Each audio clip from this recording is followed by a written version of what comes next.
بسم الله الرحمن الرحيم. الحمد لله رب العالمين، والصلاة والسلام على رسوله الأمين محمد وعلى آله وأصحابه أجمعين. د مدونو په تفصیل کې موږ دا خبره وکوله چې درې هغه مدونه وو چې د هغې سبب حمزه وو، مد متصل، مد منفصل، مد صله کبرا. بیا پنځه هغه مدونه دي چې د هغې سبب به له خیره سره سکون وي. په هغې کې درې موږ ورنو وویلې: مد لازم کلمي مخفف، او مد لازم حرفي مخفف، او مد لازم لین. په دې درې واړو کې سبب چې دی نو سکون ده او سکون لازمي ده. البته په دوو کې حرف مد نه وروسته سکون لازمي راځي، کلمي مخفف او حرفي مخفف کې، او مد لازم لین کې چې دی نو د حرف لین نه وروسته سکون لازمي راځي. دوه نور چې دي هغه هم سبب سکون ده، خو هلته به سبب چې دی نو سکون وي، خو دغه سکون به عارضي وي، دغه سکون به عارضي وي. نن هغه مدونه ویو چې د هغې سبب سکون عارضي دی، او دا هم په دوه ډوله سره دي چې یو ته ویلی کېږي مد عارض وقفي، او بل ته ویلی کېږي مد عارض وقفي لین. لکه څنګه چې قاري صاحب پوښتنه وکوله، یو د مد عارض وقفي او بل د مد عارض وقفي لین. یعنې د دواړو نومونو نه تاسو دا اندازه لګولی شئ چې مد عارض وقفي کې به د حرف مد نه وروسته سکون راځي، خو عارضي به وي.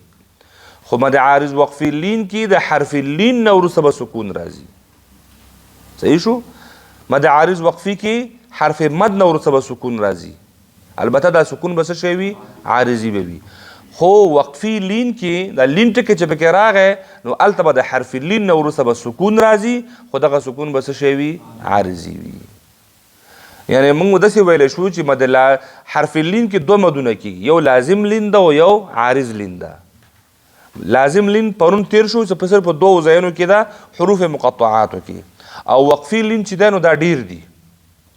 مد عارض وقفي لین ډیر دي، او نن به انشاءالله په دې باندې تفصیلي خبره کوو. مد عارض وقفي کم مد ده؟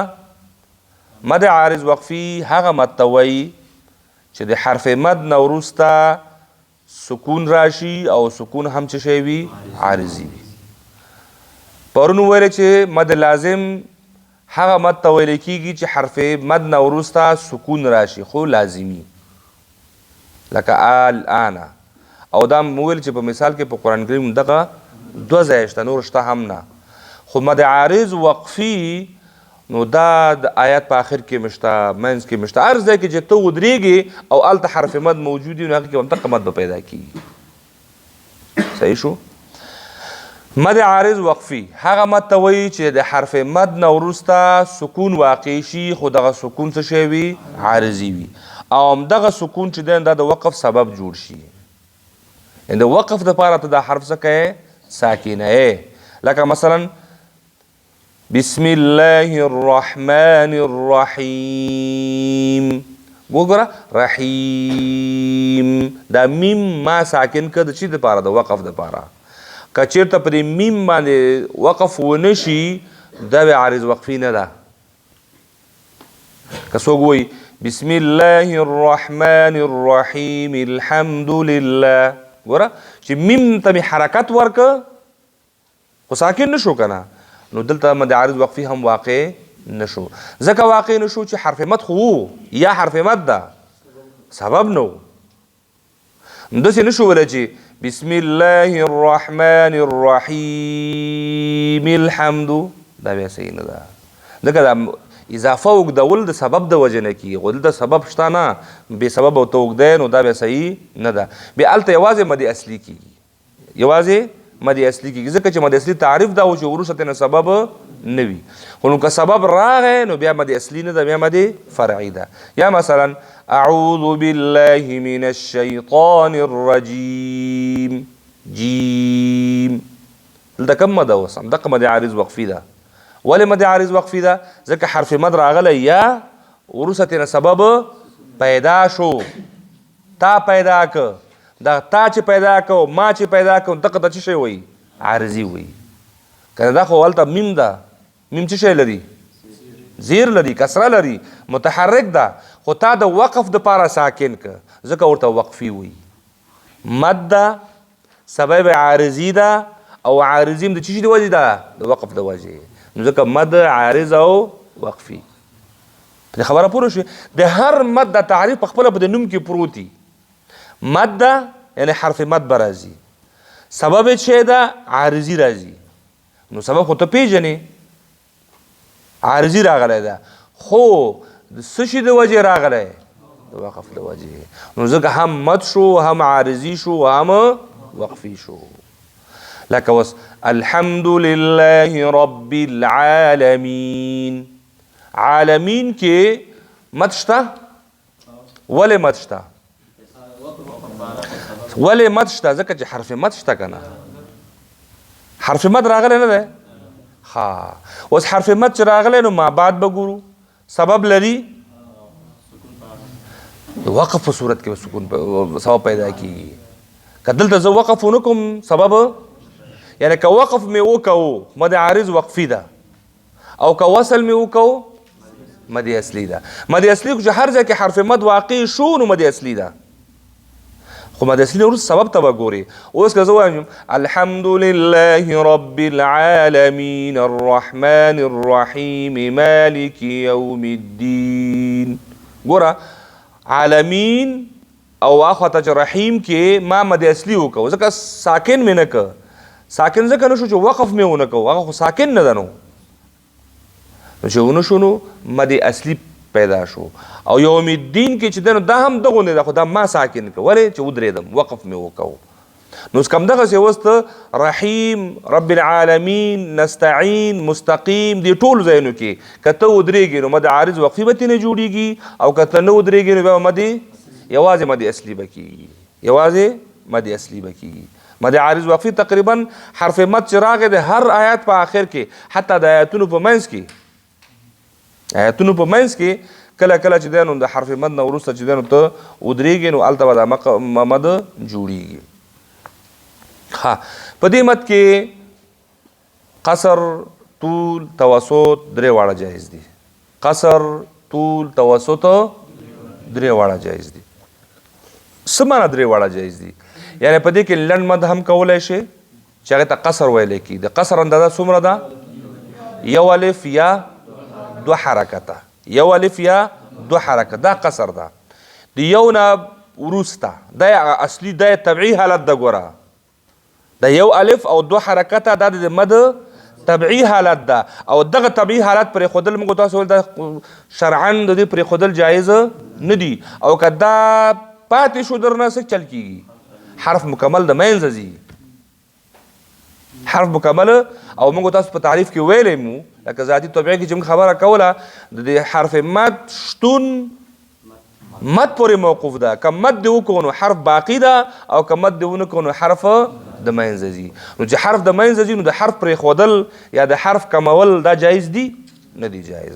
ځکه موجود دي که طبیعي ورته ځکه وایي چې روغ انسان، روغ طبیعت والا، سالم طبیعت والا انسان دا مد پرېښودلی نه شي. که پرېښوده په دې باندې پوه شي چې معنی یو حرف کم شو.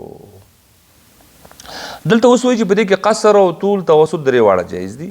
یعنی یو الف مد خو دا خو طبیعت ده، که دا ونه کوي خو مکمل حرف د منځه ځي. خو که سبب واقع شو نو سبب واقع کېدو نه وروسته د دوه الفه، درې الفه، څلور الفه تر شپږ الفو پرې کولی شي. یعنی قصر هم پکې جایز ده، توسط پکې هم جایز ده، او طول پکې هم جایز ده. درې واړه د مد مقدار اندازې همدغه درې دي، دا درې واړه پکې جایز دي.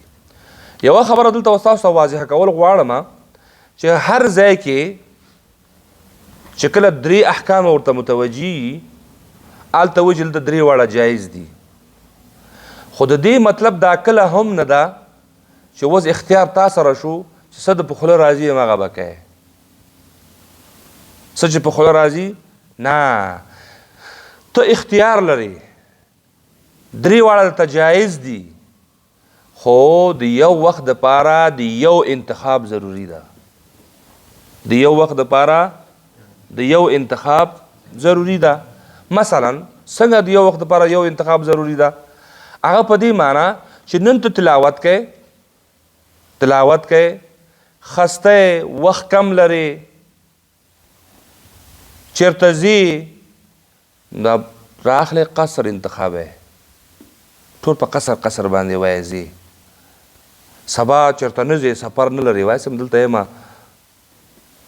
تلاوت کې کور کې مسجد کې تلاوت به وکوم او تلاوت نه وروسته به د ساق مونځ به وکوم بیا به ځم وخت ډېر لري لکه چې دی نو طول باندې کوي دا هم جایز دی بله ورځ په توسط باندې کوي دا هم جایز دی خو دا کله هم جایز نه دي درې واړه جایز دي یو آیت کې قصر وکوه یو آیت کې طول وکوه یو آیت کې توسط وکوه ګډوډي جایز نه ده درې واړه جایز دي ته به د خپل د حالاتو په اندازه باندې یو څه شی کوې انتخاب یا په اول کې چې د قصر وکوو نو آخره پورې به ټولو قصر کوي که اول کې د طول وکوو آخر کې به ټولو طول کوي که اول کې د توسط وکوو آخره پورې به ټول په توسط باندې ورځي یو مسله بله مسله درته وایم ته د قرآت د مراتبو په لحاظ سره مد انتخابولی شي د قرآت څو مراتب لرو تحقیق نه بغیر درې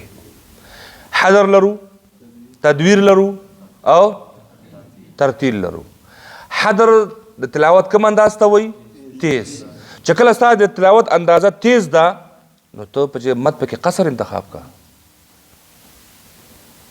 مد پکې قصر انتخاب کا کله چې ستا تلاوت انداز درمیانه وي تدویر وي نو مد هم پکې درمیانه انتخاب کا توسط انتخاب کا او کله چې ستا د تلاوت انداز ترتیل وي مشق وي قرائت وي نو بیا په هغه ځایونو کې څه وکوه طول وکوه او خوند هم ورسره همداسې کوي او داسې خوند نه کوي چې تلاوت د حدر وي او حدر نه هم اخواته په شپږم ګیر کې رالګیا یې که نه او چې مد مخې ته راشي بیا شپږلی په مد کوي دا هم چېرته اورېدلي دي که نه روژه کې هم اورېدلي چېرته که نه روژه کې مثلا تلاوت چې دی نو هغه د حدر نه هم وتي پنځم مذهب کې رواني موږ خو څلور طریقې لرو که نه تحقیق خو د صنف شی ده تحقیق نه بغیر درې طریقې نورې لرو په هغې کې تیزترینه طریقه چې ده نو حدر ده او د حدر تعریف همدا ده چې دومره تیز ویل چې ستا تجویدي قواعد پکې څنګه شي مراعات شي او که دنه اخواته کېږي مطلب دا چې دا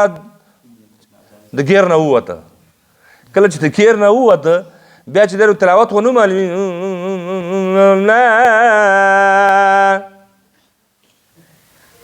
نور پته نه لګي چې څه شی وایي اخر چې مد راغی که نه بیا شپږ الفه مد کوي دا جایز نه دي ځکه دلته ستا تلاوت حدر ده که چېرته حدر وي دا بل دا خو باندې د پنځم مذهب کې چې روان یې خو هغه به خپل کار د هغه نوم نه لري هغه به خپله ورته نوم ورکړي چې شی ورته جوړوي نو تلاوت دقه څلور مراتب یا به تحقیق وي یا به تدویر وي یا به حدر وي او یا به ترتیل وي نو دنه اخواته چې مثلا د هر چا خپل اصول معلوم دي تیز تلاوت چې کوي نو حدر ده نو حدر نو څومره تیز بیا ته قانون ورته وضع کړی دومره تیز چې ستا تجویدي قواعد پکې مراعات شي او که چېرته تیزي کې دومره مخکې لاړه چې تجویدي قواعد لا خو څه کوي چې بقي حروف پته هم پکې نه لګېږي نو دا بیا حدر نه ویلی کېږي ښه نو دا حدر نه ده او بیا په دغه ځایونو کې هلته قرات چې دی نو حدر انتخاب کړه او مد پکې جن شی کوي طول کوي دا بیا صحیح نه ده مثلا دغه صورت فاتحه ده په دې کې مد عارض وقفي شته او په دې کې درې واړه جایز دي مثلا زه نن تلاوت کوم الحمد لله رب العالمين الرحمن الرحيم مالك يوم الدين إياك نعبد وإياك نستعين اهدنا الصراط المستقيم طول قصر صحیح شو سبا اوس مثلا لږ فرصت ده او لږ ښه ده یا مثلا تدویر انتخاب الحمد لله رب العالمين الرحمن الرحيم مالك يوم الدين إياك نعبد وإياك نستعين توسط اوس نو دا ګوره یو چې انتخاب شو اخره پورې به ټول په همدې باندې ځي طول هم جایز ده شوق یې راغلی وروره مړی دې لږه غوړه ده چې ته غوړ زیړ دې وهلي دي که نه ما غوندې مړی دې نه ما نستونې خوږي نو لاس دې دلته که نه الحمد لله رب العالمين الرحمن الرحيم مالك يوم الدين. جائز دی وکوه بالکل یو رقم مکه خو ناجائز پکې کوم یو دی ناجائز. الحمد لله رب العالمين الرحمن الرحيم مالك يوم الدين إياك نعبد وإياك نستعين. دا ناجائز.